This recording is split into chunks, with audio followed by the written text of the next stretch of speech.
I guess it all started from when I was a little kid. I used to love painting, and I spent a lot of time looking at things, and I realised later on in life that actually it is all about looking, but it's also about imagination. And it took me probably 20 years to realise that I was a terrible painter.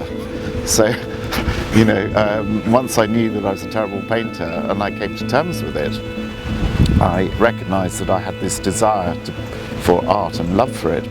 And it wasn't about how good you were, it was about how passionate you were.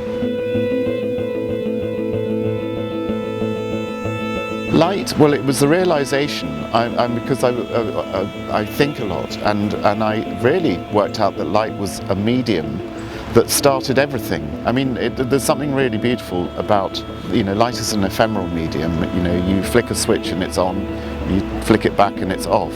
It doesn't hurt anything. It's got that wonderful, it's a sort of like ghostly, spiritual quality about it. And actually, when I was looking at painting and in love with painting, I realised I was in love with light, because actually painting is about light. All these things sort of just came into my mind and made sense. So I was passionate about using light to really discover what the world was about. I mean, I use light to find out about what life's about, rather than, and to express ideas and feelings. So I started learning about light, and what I realised that this was fairly early on, that most people that were involved with light, I'm talking more commercially, were sort of engineers and technicians, and they didn't see it for the emotional qualities. And now I was ridiculously ill-prepared, unqualified in one sense, because I didn't have the technical side, but what I did have was this understanding about the emotional side. So it was very simple. I just applied my instinct about the emotional opportunities with light, and then I went and learnt about the technical side. And you can ask, you know, there are some brilliant technicians, lots of companies where you can actually go and ask them and say, how does that work?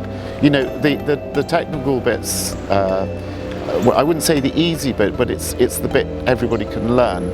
The bit that maybe not everybody has is a sensitivity towards it, and maybe that's just one bit of luck that I had. I did have a sensitivity to it.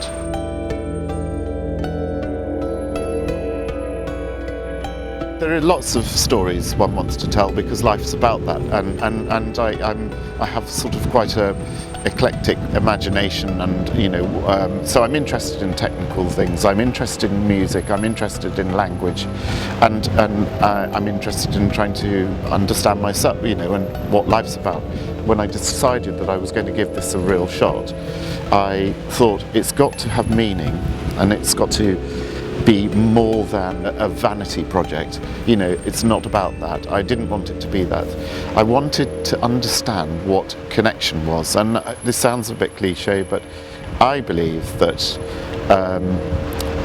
the things that I can do is an opportunity for me to connect with other people, the feelings of when I was incredibly connected with the world.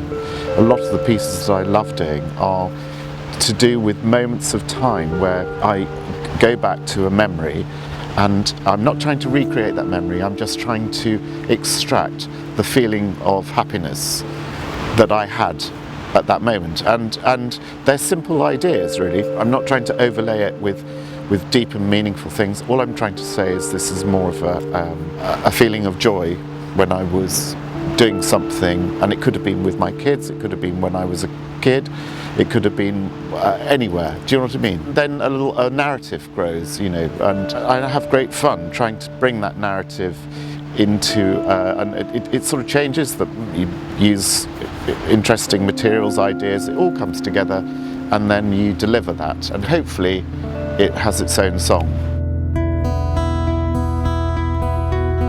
If you see somebody smiling and it makes their day a better day, I reckon that's a pretty strong thumbs up for me, you know. The other thing is I'm trying to show people that art is experiential. It's something that you can get involved with. None of the work that I do is down to one person. It's not down to me. Yes, I do have the ideas and I conceive these things, but I have a team of people, very talented young people who help on the installations, help on the technical design. We have the people, the clients who have the venues like Atlanta Botanical. What an amazing opportunity. The sponsors. So I am just a small bit of a big cake, and that's all. And we're all like that. You know, everybody has a role to play. And actually, I love making that sort of inclusive art.